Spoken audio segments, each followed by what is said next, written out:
네, 우리 한번 앞사람 옆사람도 인사하겠습니다. 반갑습니다. 사랑합니다. 한번 인사합시다. 예.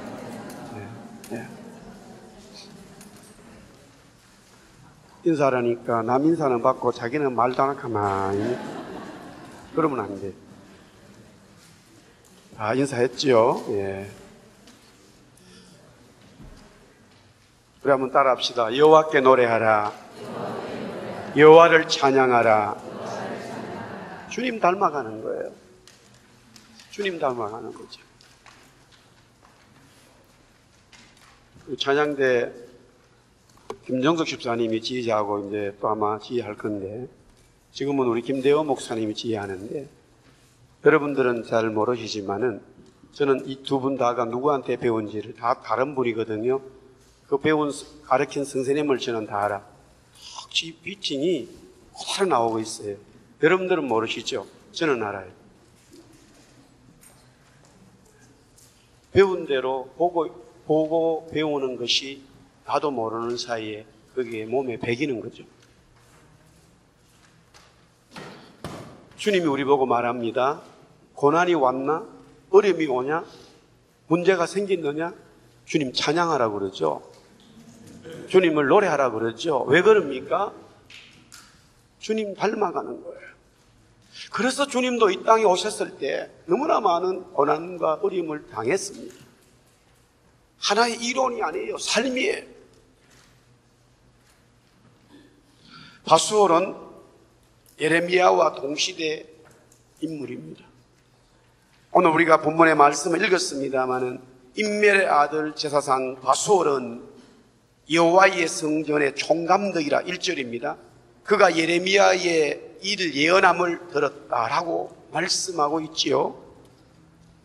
바수올의 아버지는요, 역대상 24장에 보면 1부터 24 제사장단이 나와요. First부터 24까지가 나오는데 거기에 16번째 제사장 중에서 리더의 아버지가 막강한 제사장의 권력자의 아들로서 당연히 레위 지파이기 때문에 제사장직을 세습받고 그도 지금은 성전에 예루살렘 성전의 총감독으로 일을 하고 있습니다. 인적과 물적 자산을 관리하고 권력을 가진 제사장인 거예요. 바수올이 성전의 모든 것들을 총감독하는 제사장이기 때문에 그의 설교는 당연히 백성들을 위한 것이었음을 우리는 추측할 수 있습니다. 왜냐하면 예레미야의 예언의 말씀을 듣고 동의하여 마음을 찢고 회개할 뿐만이 아니라 백성들에게 돌아오세요. 맞습니다. 예레미야가 전한 말씀입니다. 하나님의 말씀이에요. 우리가 하나님께 돌아서야 됩니다. 라고 외친 것이 아니라 그 말씀을 전하는 예레미야를 잡아서 구타하고 목에다가 나무로 만들어서 목걸이를 만들어 하루 동안 감금시킨 거예요.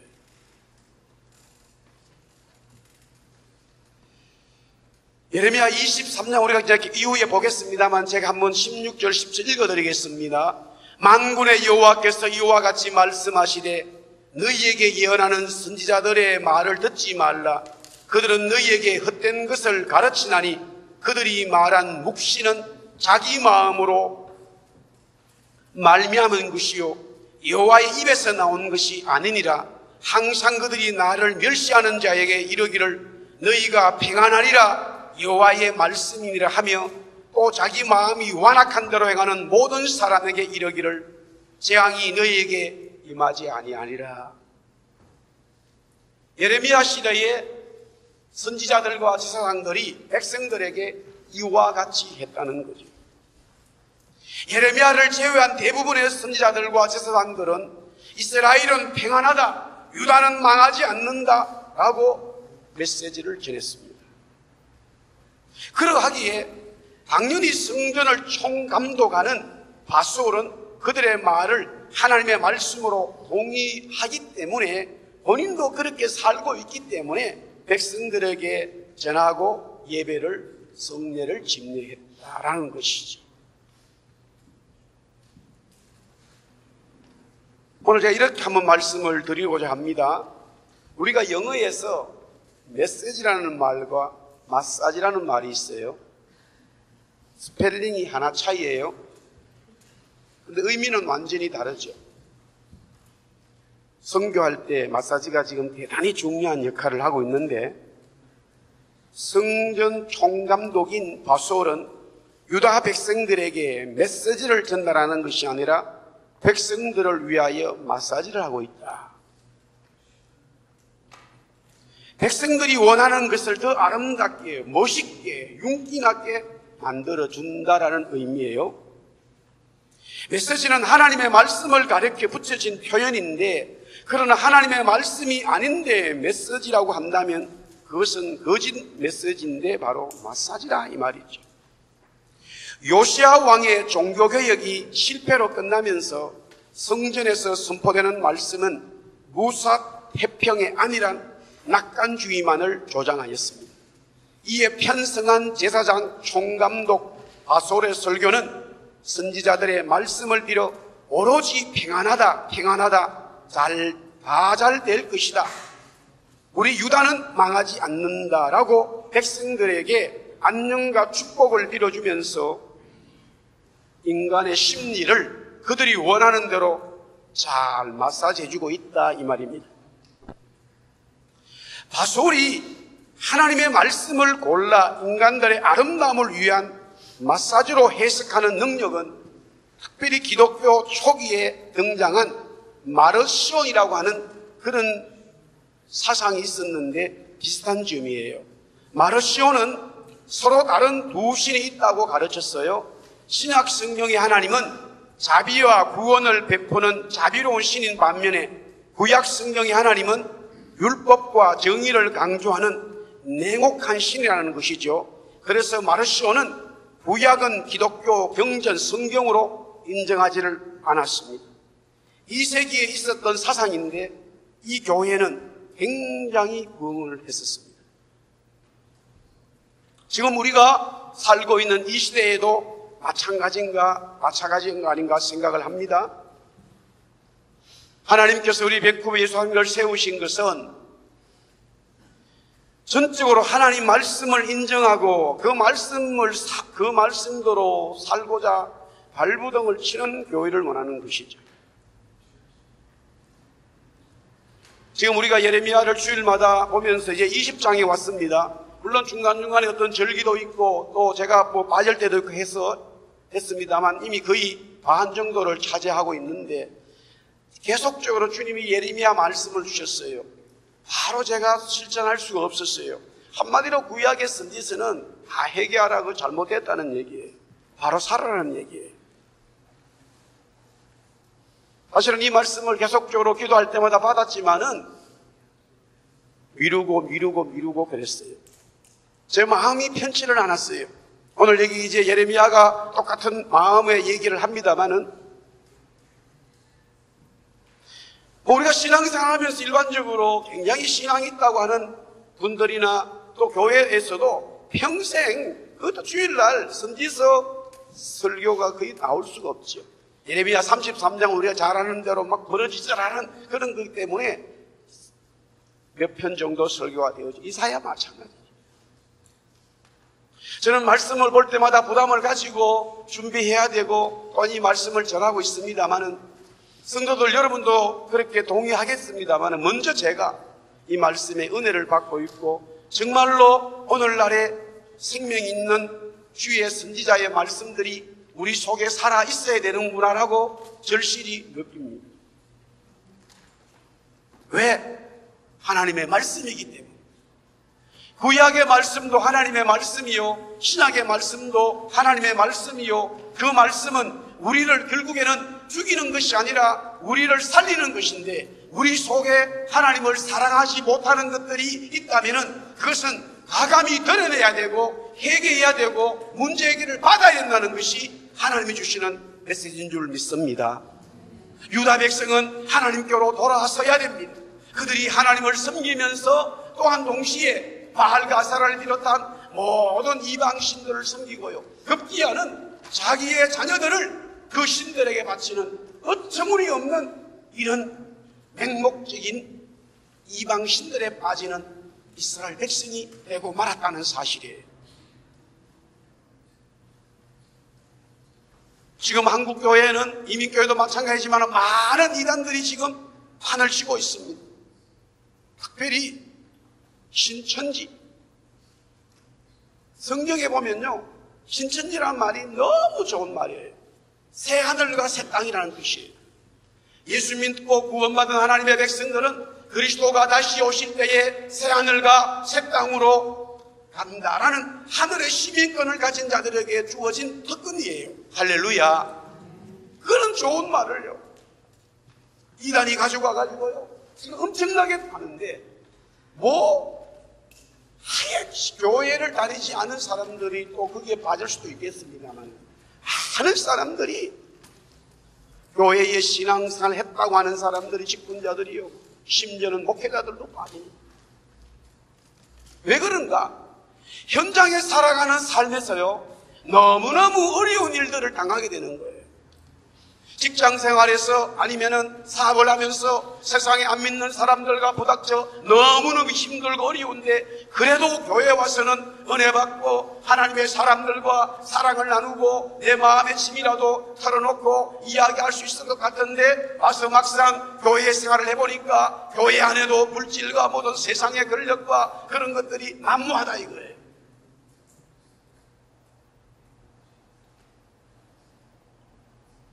지난번에 우리 서인정 목사님이 오셔가지고 예배 때는 말씀을 하지 않았습니다만, 개인적으로 이런 말씀을 하더라고요. 본인이 포항에서 목회를 하고 있었기 때문에, 포항에 거기 우리 한동대학이, 기독교 대학이 있잖아요. 예수 믿는 대학으로서, 사립대학으로서 상당한 지금 실력을 발휘하고 있고요. 기업들이 그 대학을 졸업한 사람들을 채용을 하는 거예요. 그런데 자기 교단, 통합식이죠, 전라남도 광주 쪽에 있는 목사님 딸이 그 대학으로 오게 되어졌어요. 공부를 잘했다고 그래요. 그래서 자기 교회에 포항에 있기 때문에 한동대학 가는 학생들이 많이 예수 믿는 아이들이 주일날 와서 청년부의 어른 예배에 참석한다는 거예요. 그러면서 이 아이가 이제 예배를 참석하고 그렇게 했는데, 자기 아버지한테 가가지고 그랬대요. 아버지, 나 너무 서인영 목사님 말씀 은혜 받고 그러는데 아버지는 왜 이렇게 교회가 안 돼? 하면서 아버지를 위해서 기도한다고 그런다는 거예요. 그러나 1년이 지나면서 서서히 집에 오는 것이 좀 이렇게 뜸해지고요, 집에 오게 되면은 목사님 설교를 갖다가 비판하고 또 그러더라는 거예요. 이게 뭔가 이상하다. 결론은 뭐냐? 그 딸이 신천지에 빠지고. 어떻게 신천지에 빠졌느냐? 기독교 대학을 무너뜨려야 된다라는 이들의 나름대로의 전략이 있었어요. 특별히 목사님, 장로님 딸들 중에, 특히 목회자들, 아주 가난한 목회자들 중에 가난한 자녀들이 있지요. 여기 한동대학에는 목회자 자녀들에게는 많은 혜택을 줘요. 그렇지만은 타지에 와서 생활했을 때 또 하숙비도 있어야 되고 생활비도 있어야 되기 때문에 쉽지 않은데, 그런 학생들을 찾아가지고 처음부터 신천지를 얘기하진 않는다는 거예요. 접근을 해가지고요, 밥도 사주고 친구 하면서 점점 해가지고 여기에 빠졌다는 거예요. 그래서 이제 이 아버지가 안 되겠다 싶어서 집에도 오지도 않고요. 그래가지고 대체 얘가 어디에 생활하나? 포항에 가니까 어디 이제 아지트에 이제 거기 다 모여 있는 거죠. 그래가지고 변장을 해가지고 아버지가 딸을 이제 데려오려고 막 그 신천지 사람들이 어떤 무슨 빌딩 속에 막 들어가는 보니까 자기 딸이 들어가더라 이거예요. 쫓아가가지고 야 이놈아 집에 가자 그러니까 이 딸이 뭐 신고해버렸어. 자기 납치한다고. 아버지 목사님이 그냥 나가버렸어요. 이렇게 사상이 무서운 거예요. 무서운 거예요. 하나님께서 우리 교회를 세우신 것은요, 마지막 때에 정말로 주님만을 사랑하라라는 그 말씀에 세상은 주님을 사랑하는 그와 같은 문화로 가지 않는 거죠. 왜 한국 교회 이단들이 많이 생길 수 있느냐? 지금 하나님께서 세우신 교회들이 정말로 말씀대로 가르치지 않고요, 말씀대로 살지를 않는다는 거예요. 물론 우리가 하나님 말씀대로 살아가는 것이 그렇게 만만한 것은 아니에요. 오늘도 예레미야는 얼마나 힘들었다면 자기가 태어난 것에 대해서 후회 아닌 후회 넋두리를 하고 있느냐 이 말이에요. 우리가 이것은 욥기서에 보면 욥이 고백하는 것과 비슷한 상황인 거예요. 너무너무 힘들기 때문에. 예레미야는 메시지가 아닌 마사지를 전하고 싶지 않겠습니까? 예레미야도. 오늘 우리 예레미야 20장 9절 말씀은 같이 한 번 더 읽어보겠습니다. 9절 말씀 다 같이 우리 건설을 읽습니다. 시작. 내가 다시는 여호와를 선포하지 아니하며 그의 이름으로 말하지 아니하리라 하며 나의 마음이 불붙는 것 같아서 골수에 사무치니 답답하여 견딜 수 없나요?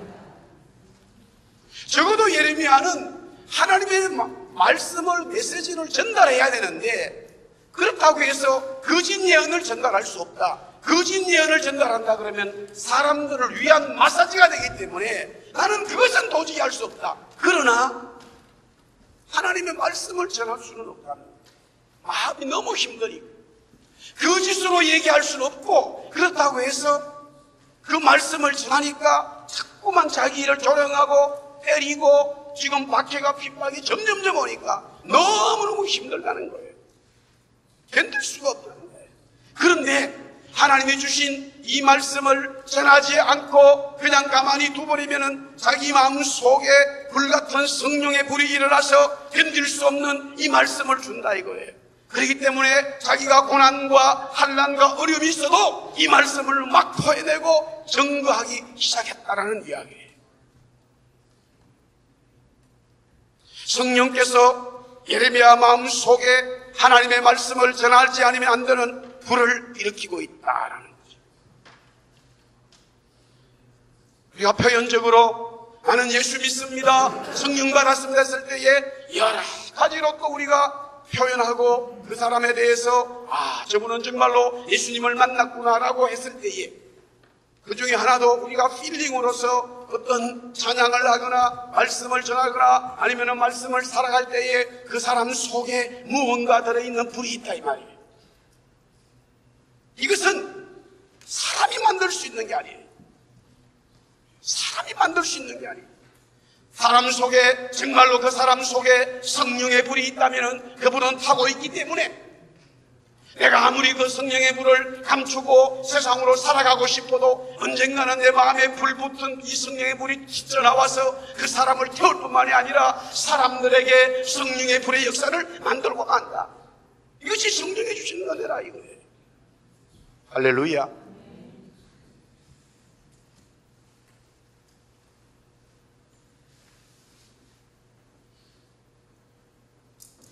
참 어려울 때 어릴 때 은혜를 받았는데 지금 가만히 생각하면 내가 왜 목사 된다고 그랬을까 이런 생각이 들어요. 장로 돼가지고 돈 좀 많이 벌거 성교 되는데, 그런데요 은혜 받으면 내 생각이 들어갈 수가 없어요. 하나님의 성령의 은혜가 들어오면 하나님께서 그 사람을 택한 대로 고백하게 돼 있어요. 그 속에 성령께서 그 사람이 나이가 있든 없든 남자든 여자든 관계없어요. 지식이 있든 없든 관계없어요. 성령께서 어떤 사람에게 역사하셔서 그 사람을 쓰시고자 한다면 그 사람을 사용하기 있어서 어떤 사람은 목사로, 어떤 사람은 선지자로, 어떤 사람은 선교사로, 어떤 사람은 기업가로, 어떤 사람은 교육가로 하나님의 나라를 위해서 쓰시고자 할 때에 그 사람 속에 역사하는 하나님의 힘이 있어요. 그 하나님의 역사가 임할 때에는 내가 원하는 그것은 생각나지도 않아요. 아무리 가난하고 너무 병들다 하더라도 그러면 내가 적어도 부자가 된다든가 아니면 나는 사람을 고치는 의사가 되고 싶어 라고 말할 수 있지만 성령께서 이 사람을 쓰시고자 하는 그 은혜로 부른다면 그 은혜에 대한 대답만 하게 돼 있어요. 할렐루야.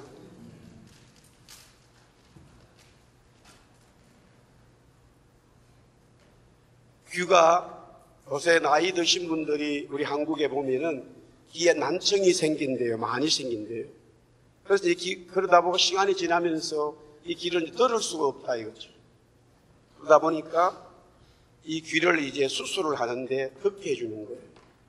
요새 얼마나 기술이 발달했는지 이 귀 뒷부분을 갖다가 찢어가지고 그 속에다가 달팽이관을 새롭게 만들기도 하고 없어진 달팽이관을 새로 하여튼 여러 기술들로 하는 거예요. 그런데 정신은 멀쩡하고 아무 병은 없는데 듣지를 못하니까요. 어디 모임액할 수도 없고 굉장히 마음도 힘든 사람들에게 희소식이 되는 거죠. 그래서 수술받는 그런 내용들을 이렇게 뉴스에 나왔는데 그 당사자들이 의사 선생님의 손을 잡고 어떤 분은 이렇게 말해요. 아이고 의사 선생님이라고 해요. 어떤 분은 또 대학병원이니까 교수님이라고 해요. 어떤 분은 또 말하기를 박사님이라고 해요. 그런데 똑같은 말은 하나 있어요.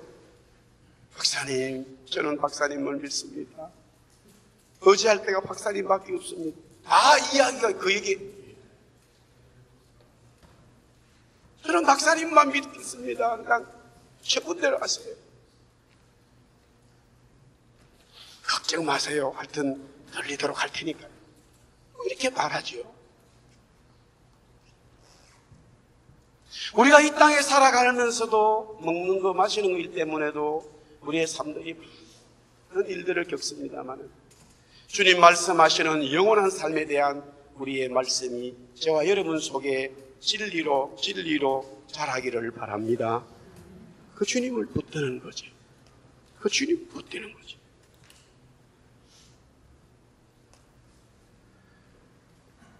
바소울이 선지자 예레미야를 때리고 여호와의 성전에 있는 베냐민 뭇 위층의 목에 씌우는 나무 고랑으로 채워두었었습니다.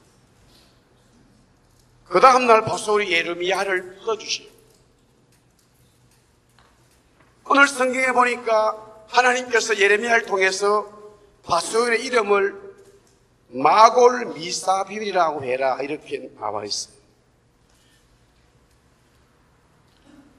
먼저 이 바소울의 뜻은요, 자유를 가져오다, 즐겁다 이런 뜻이 있어요. 즉 내가 자유가 있기 때문에 즐겁고 기쁘고 감사하다는 뜻이에요. 그런데 마골 미사비비라고 하는 뜻은 사방의 두려움으로 꽉 차 있다는 거예요. 이름의 뜻이 반대입니다. 야곱이 이스라엘을 봤지요. 야곱의 이름은 뜻은 좋지 않아요. 심한 편을 사기꾼이라는 뜻이에요. 좀 더 심하게 남 덩청 먹고 산다는 의미예요. 그런 뜻이에요. 좀 우리 고상하게 다른 사람 발 뒤꿈치를 잡았다라는 뜻인데 그게 덩쳐 먹는다는 뜻이에요. 그런데 그가 이스라엘 이름 받았거든요. 하나님과 사람을 겨루 이겼다라는 엄청난 이름이 와요. 무엇을 말하고 있습니까? 저와 여러분들이 하나님을 섬기고 신앙생활을 하면서요, 내 과거의 삶이 좋았다더라도 그것이 하나님 앞에 더 좋은 곳으로 가야 되고요. 아멘. 과거의 삶이 내가 안 좋았다 하더라도요, 하나님 만나면 더 좋은 일이 돼야 될 줄 믿습니다. 그런데 과거의 삶이 좋고 모든 게 좋은데 하나님 믿고 신앙생활 하면서 더 저주스럽게 되어지고요, 패망의 길로 가고요, 하나님으로부터 사람으로부터 좋지 않은 사람으로 가야 되겠습니까? 시몬이 베드로로 바뀐 거예요. 야곱이 이스라엘로 바뀐 거예요. 하나님의 복을 받았다는 거죠. 여기에 바소울이 마골 밀사법이 되어서는 안 된다는 거예요. 이 마골 밀사법은 하나님의 심판을 받아서 공포에 떨게 되었다는 의미를 가지는 거죠. 그뿐만이 아니라 오늘 성경은 뭐라고 말하냐면은 바소울의 모든 식구들이 바벨론의 포로가 되어 그곳에서 죽게 된다는 말이에요. 오늘 20장 6절 말씀에 바소울아 너와 내 집에 사는 모든 사람이 포로되어 옮겨지리라. 네가 바벨론에 이르러 거기서 죽어 거기 묻힐 것이라. 너와 너의 거짓 예언을 들은 내 모든 친구도 그와 같으리라 하셨느니라. 거짓 예언을 말하는 자도 당연히 심판받습니다만 거짓 예언을 받아들인 자들도 심판받는다는 거예요. 우리는 점점점 더 어려운 시대에 살고 있습니다. 지난주에 캐나다 총리 트루두가 총리가 된 캐나다 역사상 처음으로 동성애자들이 하는 그 축제에 제일 앞에서 제일 선두에서 캐나다 국기를 흔들고 야단을 쳤어요. 그뿐만이 아니라 이제 공식적으로 이미 서서히 이민할 때도 뭐 그런 표현들이 나왔습니다만은 아예 이제는 섹스를 표현할 때 남녀로 아니고 하나 더 만들어 놓는다 이거 공식적으로.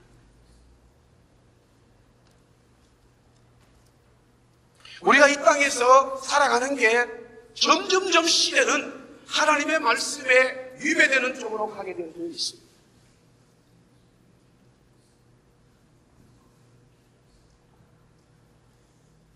미국 장로교에서 BCUS에서 결정이 하고 나니까 캐나다 장로교단에서도 이번에 그 문제를 다루었는데 거기에 한국 교회들이 밴쿠버나 토론토 쪽에 한국 교회들이 많이 40교회가 된다고 그래요. 그분들이 다 반대를 했어요. 그래서 투표했는데 아주 몇 표 차이로 부결이 됐어요. 만약에 그분들이 다 동의했다면은 동성애에 동의했다면 당연히 캐나다 장로교단도 동의해줬을 거예요. 왜? BCUSA와 캐나다 장로교단은 수백 년 동안 장로교로서 같이 형제로 살아오고 있어요. 모든 일들을 같이 하고 있어요. 그러니까 거기에 관계된 분들 중에 저분은 이렇게 말을 하더라고요.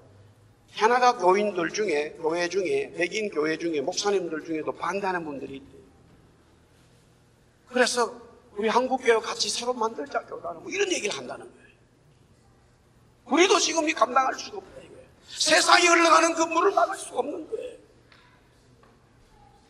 아무리 외친들, 예레미야가 아무리 외친들, 유다 백성들은 거부할 뿐만 아니라 하나님의 말씀을 함께 전달하고 가르치고 집례하는 하나님의 선지자 제사장들조차도 하나님의 말씀을 반대로 가고 있다는 거예요. 그게 더 우리를 힘들게 하는 거지. 지나간 얘기입니다. 그런 이야기는 우리가 이미 지나갔기 때문에 그래요. 한국에 몇 년 전에 WCC 총회 때문에 막 야단을 치겠어요.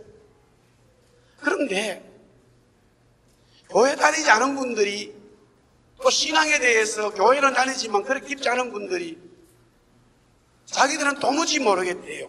한쪽에서는 막 하나님 이 WCC가 잘하도록 해주세요 하고 막 기도하는 부류가 있고 한쪽에서 하나님 이것은 잘못했습니다. 안 됩니다. 기도한다 이거예요. 제가 속했던 교단은 반대거든요. 그런데 제가 속했던 교단은 반대인데 그 담임 목사님이나 교회가 특히 담임 목사가 더 중요하죠. 그렇게 난리를 쳐도 한마디도 WCC는 잘못했다라는 말을 하지 않으면 그분은 동의하고 있는 거예요. 물어볼 필요 없어요. 몇 년 동안 나라를 치고요. 그 WCC를 지금 부산에 사고 있는데도 교단은 반대하고 있는데 엄청난 교회들이 저희 한국에 속해 있는 교단이죠. 담임 목사가 예배 때 지금 부산의 그 일을 보면서도 WCC는 영적으로 신앙적으로 맞지 않습니다 라고 말을 해야 되는데 말을 하지 않는 분들은 동의하고 있는 거예요. 그러나 그것은 그렇게 어려운 문제가 아니에요. 사랑하는 성도. 더 우리가 오늘 이 말씀을 보면서 저와 여러분들이 정말로 하루하루 살아가는 모든 삶 속에서 먹는 거, 입는 거, 마시는 거, 모든 우리의 직장과 기업이 모든 것들이 하나님의 것이 있느냐, 하나님 앞에 속해 있느냐, 하나님의 영광을 위해서 가고 있느냐, 우리는 점검해야 된다는 사실이죠. 믿으시면 아멘. 제가 지난주 금요일 날 말씀을 전하면서 아비가일에 대해서 얘기했습니다. 아비가일은 남편이 나발이에요. 그때 당시에 엄청난 재산을 가지고 있다고 그랬어요. 그런데 나발이 죽자 다윗의 부하들이 다윗이 그렇게 말합니다. 자기 부하들을 보내면서요, 그 아비가일을 아내로 맞이하겠다는 거예요. 죽자마자. 그래서 부하들이야 뭐 다윗이 보냈으니까 갑니다. 와서 아비가일에게 우리 왕이, 물론 거기에 다윗을 따르는 사람들은 다윗을 왕으로 부릅니다마는 아직까지 이스라엘의 공식적인 왕은 아니에요. 하나님은 그를 왕으로 인정했지만 세상은 아직까지 그를 왕으로 받아들이지 않죠. 그리스도의 이야기입니다. 하나님은 그리스도를 왕으로 인정하지만 세상은 그리스도를 왕으로 인정하지 않습니다. 다윗의 부하들이 아비가일에게 말합니다. 우리 왕이 당신을 아내로 삼고자 합니다. 그러니까 아비가일이 두 말도 하지 않고 경배하고 따라 나서는 거예요. 아니, 남편이 죽자마자 시집 가겠다, 뭐 이런 이야기가 다 있습니까 성경에? 무서워. 요거들 뭘 이야기죠. 성경은 그런 이야기를 함이 아니에요. 성경이 가르치는 것은요, 다윗을 100%는 아니지만 한 부분을 그리스도를 설명하고 있어요. 그 그리스도의 모습을 이야기하고 있죠. 세상은요, 나발뿐만 아니라 사울왕을 따르는 모든 세상은 다윗을, 그리스도를 왕으로 인정하지 않지만 아비가일 같은 이 여인이 다윗을 왕으로 인정하고 그렇게 말해요. 당신이 이스라엘의 지도자로 될 때에 반드시 하나님은 당신을 이스라엘의 지도자, 왕으로 세운다 이거예요. 지금은 쫓겨다니지만 그 고백을 합니다. 아비가일이 우리 교회를 말하는 거죠. 성도들, 예수 믿는 사람들을 말하는 거죠. 지금은 세상이 이렇게 지배된 것처럼 보이지만 반드시 예수님이 다시 이 땅에 오셔서 예수님의 나라가 형성되어질 것이고 우리는 그 예수님의 나라의 백성으로 예수님의 신부로 영원히 살 것이다라는 말씀을 믿습니다. 아멘. 그렇기 때문에 예레미야는 하나님의 말씀을 선포하는 거죠. 우리가 이제 계속해서 21장, 22장, 24장 보다 보면 그는 정말로 하나님께서 이스라엘, 유다를 완전히 맹하시는 아니에요. 하나님이 말씀합니다. 예레미야야, 내가 다시 유다를 살리리라. 내가 이스라엘을 세우리라. 그 말씀을 하셔요. 그렇지만은 지금 유다는 하나님의 징계를 피할 수가 없어요. 물론 이미 우리가 계속적으로 말씀을 보았습니다마는 유다가 하나님 앞에 회개하고 돌아서서 이미 형제인 이스라엘 북쪽이 망했기 때문에 그들이 지금 섬기는 바알과 아세라를 비롯한 모든 우상들을 철거해버리고 하나님만이 참 하나님입니다, 우리의 구원자입니다, 우리의 창조주요, 우리를 선택하신 분입니다라고 그들이 고백하고 그들이 나온다면 하나님은 그 징계를 철회하신다라고 말씀하셨어요. 그러나 아무리 예레미야가 그 말씀을 전하여도 유다는 듣지 않았다는 거예요.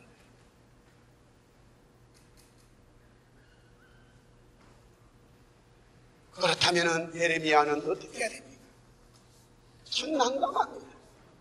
그러나 그의 고백은 오늘 13절 말씀에 여호와께 노래하라. 우리 한번 따라합시다. 여호와께 노래하라. 너희는 여호와를 찬양하라. 가난한 자의 생명을 행악자의 손에서 구원하셨습니다.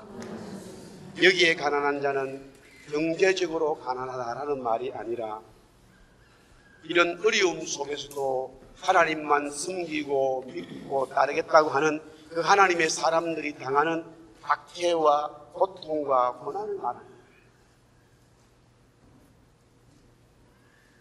그것이 마음이 가난하다. 예수님도 그렇게 말했어요. 마음이 가난하다. 이렇게 말하는 거예요.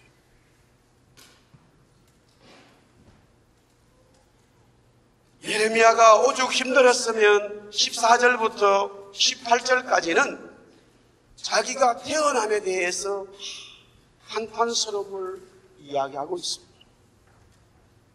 그럼에도 불구하고 예레미야는 하나님께 노래하고, 그럼에도 불구하고 예레미야는 하나님을, 주님을 찬양한다라는 거예요. 자기도 그렇게 해야 되고 정말로 하나님의 말씀을 받는 모든 자들은 그렇게 살아야 된다는 거예요.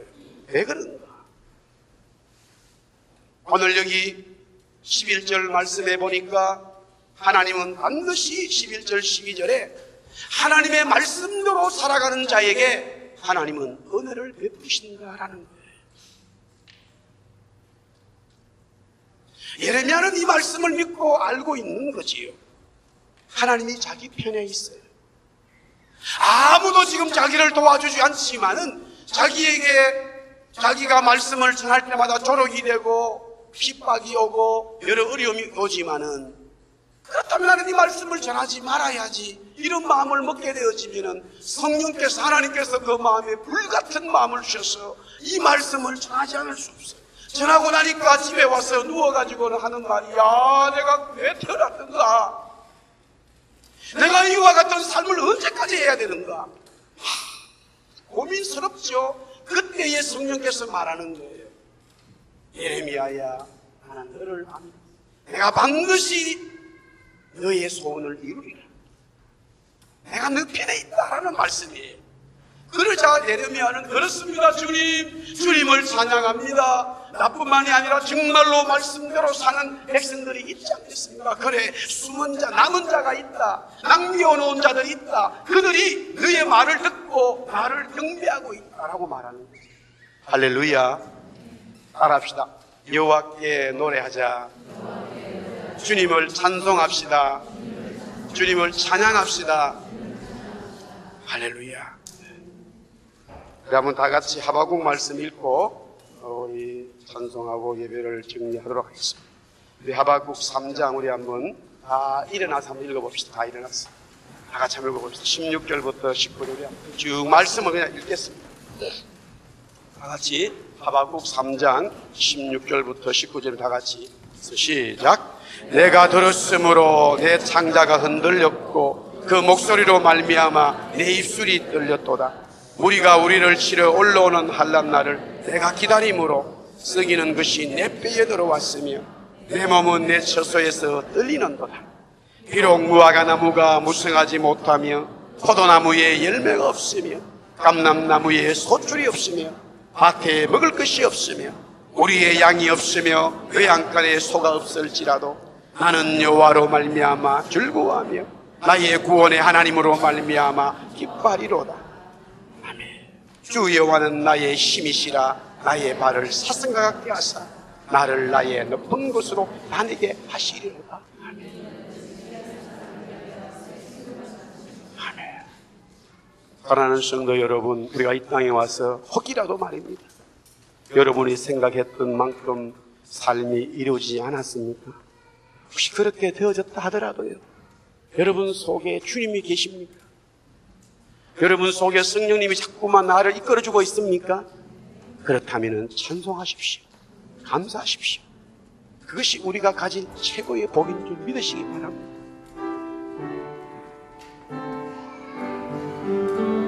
할라